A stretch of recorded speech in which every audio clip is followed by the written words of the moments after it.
Imagine giving your kidney and someone comes out and said, because you harvested your kidney and gave it to me, now I'm so healthy, healthier than you, and you now have complication. I can't marry you. Was there love before? There was no love before. What was there before was infatuation. Because whoever that loved you before will love you again. You see? It's infatuation. You must learn to love each other in not just in words. First Corinthians chapter 13 verse 4, it talks about love being patient and kind. So if you happen to know something like that, don't go into every relationship and just think every relationship is First Corinthians chapter 13 verse 4. Find out why the delay, because yours might be delay. Do you have discernment enough to dictate, to define, to differentiate between delay and patience? Can you differentiate between game playing? Because if a man loves you as a woman, he wants to marry you. That man has a problem with, I have this delay. I hope I'm not going to lose her to another person. Because of that, that young man talks to you about his projects. I really want to marry you. But unfortunately, there's this project I'm doing in my father's house. I need to finish it by next year. And then the next project I have is bringing you into my life. If you're not patient enough, you're going to say, well, I can't, time is not on my side. I can't wait till next year. If it's a girl that loves you as a man, she'll start even, showing you how to, supporting whatever you're doing. She's going to wait. 1 year, you say 3 years, it's going to take you 3 years. Even if you say it's going to take you 5 years, if she can tell that both of you are on the same page, where both of you are like, how can I serve you? She'll wait. So every relationship should look like, how may I serve you? Don't just be a lady being desperate. I want to marry him because I love him.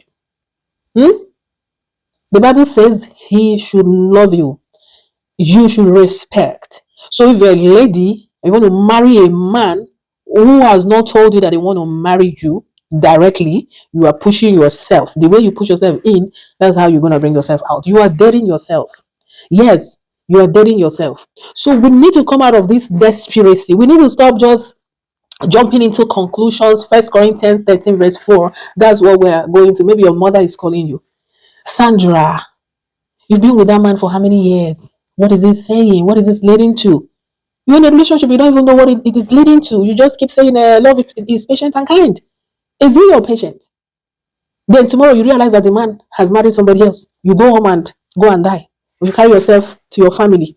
You go back to that same family you may have disrespected. When they were trying to talk sense into your head, you may have disrespected them.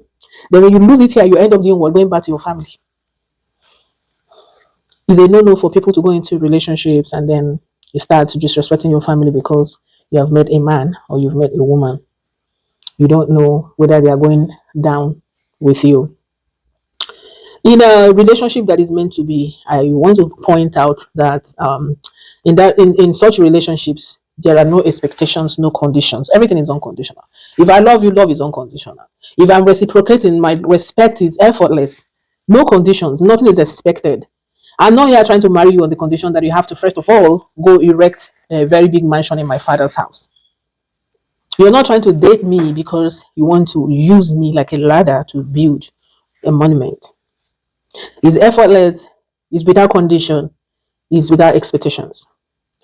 It's mostly, how may I serve you better? How may I serve you better? A lot of people think that money is everything, especially when they don't have it. When you don't have money, like if I have money, I'll give you a gold. If I have money, I will do this. If I have money, I'll bring road to your village. But you haven't done the littlest things, tiniest. There are several things to do to show that you are in love, to show that you are serious, to show that you are part of this, to show that you're not a gold digger. There are several things. There are several ways to make people feel better. There are several ways to support people. There are several things to do that has nothing to do with finance. If money is there, don't get me wrong. If you're lucky to meet someone who has the money that is clean and they want to lavish it on you, that's a congratulations. That's a congratulations. But if two people are coming together, both of them don't have money, you can't say, well, let's lock ourselves down. let's kill the relationship and let's just go die because we both don't have money. No, there are too many things you can do to feel better than the rich. I'm sure you must have heard where they say the rich also cry. Why does the rich cry? If money can buy everything, why does the rich cry? But we just live we live in a generation where one person is going to impersonate and the other person is going to be so adamant to find out. The truth is very, very clear, so glaring, like a wristwatch you have on your hand that you do not need a mirror to look at. So this message is a clarion call to tell my brothers and my sisters, because everybody is hurting. Good men have suffered in the hands of ladies, bad ladies, and good ladies have suffered in the hands of terrible men. 1 John 3:18. Love not just in words, but in action, with truth. Ezioku, truth. People just lie. Is you, is this. They'll be romancing a one particular thing that makes you happy. And then you waste your time, waste your effort, waste everything. And at the end of the day, you realize that you go nowhere. If you want to cry less, think again. Relationship is not so complicated. The reason it is too complicated for you is because you just want to get something on a platter of gold. You're a gold digger. If you're a gold digger, relationship is very complicated. You have to learn from people. There are people who have gone through stuff and they are screaming it, they are crying it. They are not kidding, they are not joking. A lot of people are being scammed. So when they come and talk to you about how they were scammed, you need to listen to them. Several people have suffered. We have this popular person that everybody saw how she died, and I think that was when people kind of started waking up and paying attention. Just a little attention.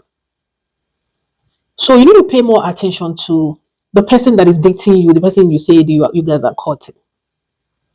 I met him in the church. I met her in the church. It doesn't matter. What matters is who you met. What matters is who you met.